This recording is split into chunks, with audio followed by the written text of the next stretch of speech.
நீதிபதி ஜி.ஆர். சாமிநாதன் பல நேரங்களில் இவர் கொடுக்கக்கூடிய தீர்ப்புகளில் வரக்கூடிய வார்த்தைகள் வாதங்கள்லாம் பார்த்தோம்னா மிகப்பெரிய விமர்சனங்களாக ஊடகங்களில் மாறும். அது தொடர்பான விவாதங்கள் நடக்கும், சில கண்டன குரல்கள் கூட எழும். இந்த மாதிரியான பல சர்ச்சைகளுக்கு நடுவில் ஜி.ஆர். சாமிநாதன் அவர்களுடைய பெயர் எப்பவுமே இடம்பெற்றுக்கிட்டு இருக்கும். இந்த சமயத்தில் இப்போ வழக்கறிஞர் வாஞ்சிநாதன் அவர்கள் மேல நீதிபதி ஜி.ஆர். சாமிநாதன் எடுத்த நீதிமன்ற அவமதிப்பு நடவடிக்கை அப்படிங்கிறது மிகப்பெரிய விவாதமாகவும் கண்டனமாகவும் எழுந்திருக்கு. இன்னைக்கு தமிழ்நாடு முழுக்க பல்வேறு மாவட்டங்கள்ல வழக்கறிஞர் வாஞ்சிநாதன் மீது தொடுக்கப்பட்ட இந்த நீதிமன்ற அவமதிப்பு நடவடிக்கையை வாபஸ் வாங்கணும்னு சொல்லியும் ஜி.ஆர். சாமிநாதன் அவர்களுடைய நடவடிக்கை பழிவாங்கும் நடவடிக்கை அப்படின்னு சொல்லியும் கண்டன ஆர்ப்பாட்டம் பல மாவட்டங்கள்ல நீதிமன்ற வாயில்கள்ல நடந்திருக்கு. அது மட்டும் இல்லாம பல அரசியல் கட்சி தலைவர்கள் இந்த நடவடிக்கையை எதிர்த்து குரல் கொடுத்திருக்காங்க.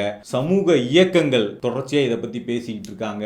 மிக முக்கியமாக தமிழ்நாட்டிலிருந்து ஓய்வு பெற்ற உயர் நீதிமன்ற நீதிபதிகள் 8 பேர் பார்த்தோம்னா இந்த விவகாரத்தில் வாஞ்சிநாதன் மீது எடுக்கப்பட்ட நடவடிக்கை அப்படிங்கிறது தவறு அப்படின்னும் அதை திரும்ப பெறணும் அப்படின்னும் உச்ச நீதிமன்ற தலைமை நீதிபதிக்கு கடிதம் எழுதியிருக்காங்க. ஓய்வு பெற்ற நீதிபதிகள் சந்துரு, ஹரிபரந்தாமன், சி.டி. செல்வம், அக்பர் அலி, கலையரசன், விமலா, கே.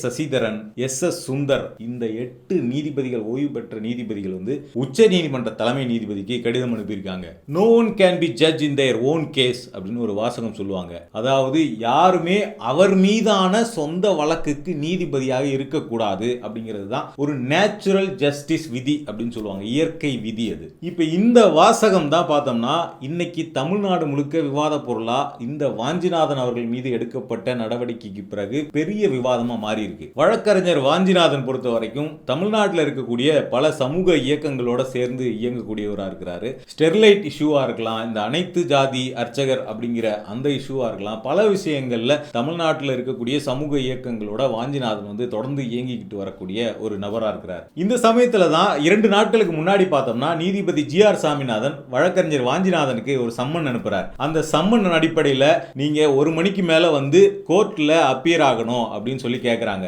வாஞ்சிநாதன் போறார். கோர்ட்ல ஜி.ஆர். சாமிநாதன் என்ன கேட்கிறாருன்னா, நீங்க எந்த அடிப்படையில் என்ன பார்த்து ஜாதி சார்புடைய நீதிபதி, மதம் சார்ந்தும் ஜாதி சார்ந்தும் என்னுடைய தீர்ப்புகள்லாம் இருக்குது, நான் ஒரு சார்புடைய நீதிபதி அப்படின்னு சொல்லியிருக்கீங்க, நீங்க அதே கருத்துல தான் இப்பவும் இருக்கிறீங்களா அப்படின்னு கேட்கிறார். அதாவது வாஞ்சிநாதன் எங்க இது மாதிரியான தகவலை பேசியிருக்கிறாரு, எப்போ பேசியிருக்கிறாரு அப்படின்ற எந்த டீட்டெயிலுமே இல்லாம எடுத்த எடுப்பிலேயே பார்த்தோம்னா நீங்க என்ன ஜாதி சார்ந்து தீர்ப்பு கொடுக்குறேன், மதம் சார்ந்து இயங்குறேன் அப்படின்னு சொல்லிட்டு ஒரு தன்மையோடு இயங்குறேன் அப்படின்னு சொல்லியிருக்கீங்க, அந்த வாதத்திலேயே நீங்க இப்பவும் இருக்கிறீங்களா அப்படின்னு கேட்கிறாரு. இதுக்கு வாஞ்சிநாதன் என்ன சொல்றாருன்னா, நீங்க எனக்கு ரிட்டன் சப்மிஷன் கொடுங்க, நான் அதுக்கு எழுத்துப்பூர்வமா பதில் கொடுக்குறேன் அப்படின்னு சொல்றாரு. ஏன்னா எந்த அடிப்படையில் நீங்க கேட்கறீங்கன்னு எனக்கு தெரியல, நீங்க ரிட்டனா விளக்கங்கள் கொடுத்து விளக்கம் கேட்டா நான் சப்மிஷன் ரிட்டன் சப்மிஷன்ல பதில் கொடுக்கிறேன் அப்படின்னு சொல்றாரு. நீதிமன்றத்தில் இந்த விவகாரம் நடக்கிறதுக்கு கொஞ்சம் முன்னாடி தான் பார்த்தோம்னா வழக்கறிஞர் வாஞ்சிநாதன் ஜி.ஆர். சாமிநாதன் அவர்கள் மேல ஒரு கம்ப்ளைண்ட் சீஃப் ஜஸ்டிஸ் ஆஃப் இந்தியாவுக்கு அனுப்புறாரு சுப்ரீம் கோர்ட்ல. அந்த கம்ப்ளைண்ட்ல அவர் என்ன சொல்லியிருந்தார் அப்படின்னா, இவர் ஜாதி ரீதியாகவும் மத ரீதியாகவும் சார்புடைய நீதிபதியா இருக்கிறாரு, இவருடைய பல தீர்ப்புகள்ல இதெல்லாம் வெளிப்பட்டுக்கிட்டு இருக்கு அப்படின்னு சொல்லிட்டு அவர் ஒரு 14 பக்க புகார் கடிதத்தை சீஃப் ஜஸ்டிஸ் ஆஃப் இந்தியாவுக்கு அனுப்பியிருந்தாரு.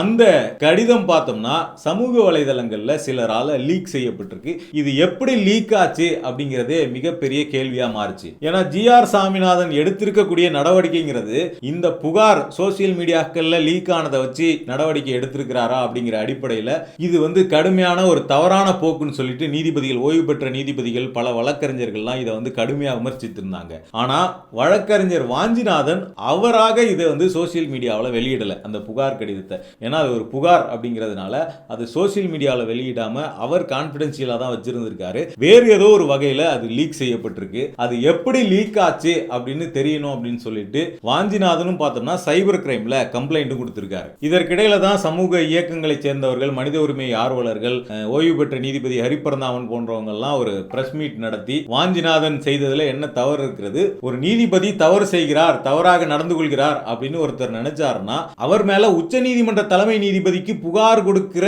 உரிமை அப்படிங்கிறது சட்டப்படி எல்லோருக்கும் கொடுக்கப்பட்டிருக்கக்கூடிய உரிமை. அந்த உரிமையை தான் வாஞ்சிநாதன் செஞ்சிருக்கிறாரு. பேசினாரு. இதற்காக வாஞ்சிநாதன் மேல பழிவாங்கும் நடவடிக்கையை ஜி.ஆர். சாமிநாதன் எடுக்கக்கூடாது, இது தவறான நடவடிக்கை, ரொம்ப மோசமான முன்னுதாரணமா இது மாறிடும் அப்படின்னு சொல்லிட்டு ஹரிபரந்தாமன் உள்ளிட்டோர்லாம் பேசியிருந்தாங்க. வாஞ்சிநாதன் உச்சநீதிமன்ற தலைமை நீதிபதிக்கு அனுப்பின புகார்ல என்ன மாதிரியான விஷயங்கள்லாம் கொடுக்கப்பட்டிருக்கு அப்படிங்கிறதையும் ஹரிபரந்தாமன் ஓரலா சில விஷயங்களை பேசினாரு. அதுல முக்கியமா பார்த்தோம்னா, உயர் சாதியினர் சாப்பிட்ட எச்சில் இலையில மனிதர்கள் உருண்டுறதுக்கான அனுமதி கேட்டு ஒரு வழக்கு பதிவு செய்யப்பட்டது. அது ஒரு பாரபட்சம் காட்டக்கூடிய ஒரு குறியீடு, மனித மாண்புக்கு எதிரானது, தீண்டாமையினுடைய ஒரு குறியீடு அப்படின்னு சொல்லிட்டு அதுக்கு அனுமதி கொடுக்க கூடாது அப்படின்னு கேட்டப்ப ஜி.ஆர். சாமிநாதன் அந்த நிகழ்வுக்கு அனுமதி கொடுத்திருந்தது. அடுத்ததா இந்த மைக்கேல் பட்டியில ஒரு மாணவி சூசைட் பண்ணிக்கிட்டப்ப அது அவங்க மத மாற்றத்துக்காக ஃபோர்ஸ் பண்ணி தான் சூசைட் பண்ணிக்கிட்டாங்க அப்படின்னு அண்ணாமலை உள்ளிட்டவர்கள்லாம் என்ன பண்ணாங்கன்னா, அந்த மாணவியினுடைய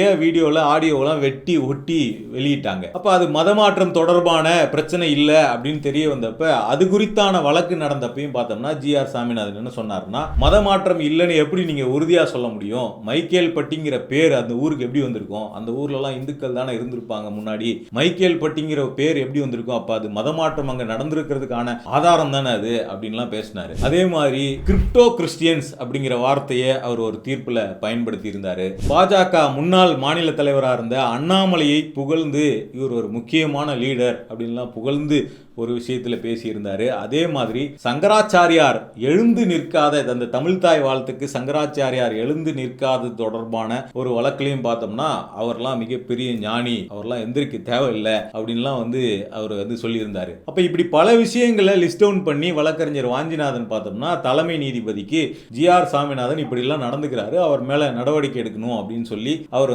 புகாரை அனுப்பியிருந்திருக்கிறார். உச்ச நீதிமன்ற தலைமை நீதிபதிக்கு கான்பிடென்ஷியலா போஸ்டல் வழியாக அனுப்பப்பட்ட அந்த புகார் கடிதம்ங்கிறது எப்படி லீக் ஆச்சு அப்படிங்கிறது மிகப்பெரிய கேள்வியா எழுந்த நிலையில வாஞ்சிநாதன் மேல நீதிமன்ற அவமதிப்பு நடவடிக்கைக்காக ஜி.ஆர். சாமிநாதன் சம்மன் அனுப்புனதும் மிகப்பெரிய விவாதமா மாறுச்சு. இது ஒரு பழிவாங்கும் நடவடிக்கையா தான், இவரை பற்றி புகாரை வாஞ்சிநாதன் அனுப்புனதுக்காகத்தான் பழிவாங்கும் நடவடிக்கையா ஜி.ஆர். சாமிநாதன் இப்படி செய்யறார் அப்படிங்கிற வாதத்தை எல்லாரும் முன் வச்சாங்க. அப்ப இது தொடர்பா பேசும்போது ஓய்வு பெற்ற நீதிபதி ஹரிபரந்தாமன் என்ன சொன்னார் அப்படின்னா, முதல்ல வாஞ்சிநாதன் எந்த நிகழ்ச்சியில எங்க எந்த தேதியில இப்படி பேசினாரு அப்படிங்கிற விவரங்களை ஜி.ஆர். சாமிநாதன் குறிப்பிட்டிருக்கணும் அப்படிங்கிறது.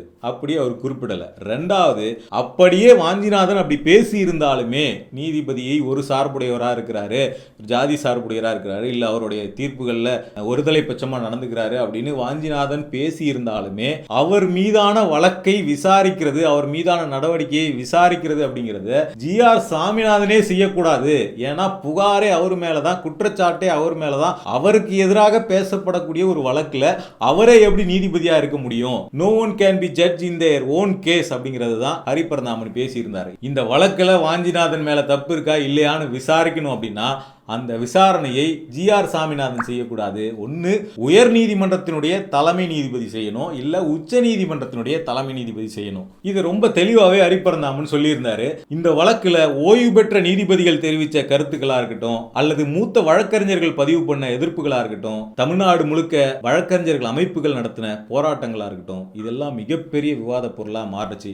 இந்த நிலையில தான் இந்த வழக்கு இன்னைக்கு உயர்நீதிமன்றத்தில் விசாரணைக்கு வந்துச்சு. அந்த விசாரணையில் வாஞ்சிநாதன் ஆஜரானாரு. நீதிபதி ஜி.ஆர். சாமிநாதன் பல கேள்விகளை வாஞ்சிநாதன் நோக்கி கேட்டாரு. குறிப்பாக பார்த்தோம்னா வாஞ்சிநாதனுடைய ஒரு வீடியோவை பிளே பண்ணி காமிச்சிருக்கிறாரு நீதிமன்றத்தில். நீங்க சோசியல் மீடியாவில் பேசின வீடியோவுக்காகத்தான் இந்த இது பதியப்பட்டிருக்கு அப்படின்னு சொல்லியிருக்கிறாரு. உடனே அவர்கிட்ட இந்த கருத்துல நீங்க இன்னும் அப்படியே இருக்கிறீங்களா, என்னை பற்றி நீங்க பேசினதுல அந்த கருத்துல நீங்க அப்படியே இருக்கிறீங்களா, சொல்லுங்க, பதில் சொல்லுங்க அப்படின்னு சொல்லி மறுபடியும் அதே கேள்வியை வாஞ்சிநாதனை நோக்கி கேட்டிருக்காரு. அதற்கு வாஞ்சிநாதன் மறுபடியும் என்ன சொல்லியிருக்காருன்னா, நீங்க ரிட்டன் சப்மிஷன் கொடுத்தீங்கன்னா நான் ரிட்டனா பதில் கொடுக்குறேன், ஓரலா கேள்வி கேட்டா நான் சொல்ல முடியாது, ரிட்டன் சப்மிஷன் கொடுங்க, நான் ரிட்டனா பதில் சொல்றேங்கிற அதே பதிலை திரும்பவும் அவர் சொல்லியிருக்கிறாரு. அதற்கு ஜி.ஆர். சாமிநாதன் மீண்டும் மீண்டும் வாஞ்சிநாதன் பார்த்து, இல்ல நீங்க ஓரலா பதில் சொல்லுங்க, ஏன் பயப்படுறீங்களா, நீங்க கோழையா, அப்படி இப்படின்னு சொல்லிட்டு பேசியிருக்காரு. அதே மாதிரி வழக்கறிஞர் வாஞ்சிநாதனை பார்த்து, உங்களை எல்லாம் யாரு போராளின்னு சொன்னது, நீங்கள்லாம் ஒரு காமெடி பீஸு அப்படின்னு சொல்லியும் பேசியிருக்கிறார். So GR சாமிநாதனுடைய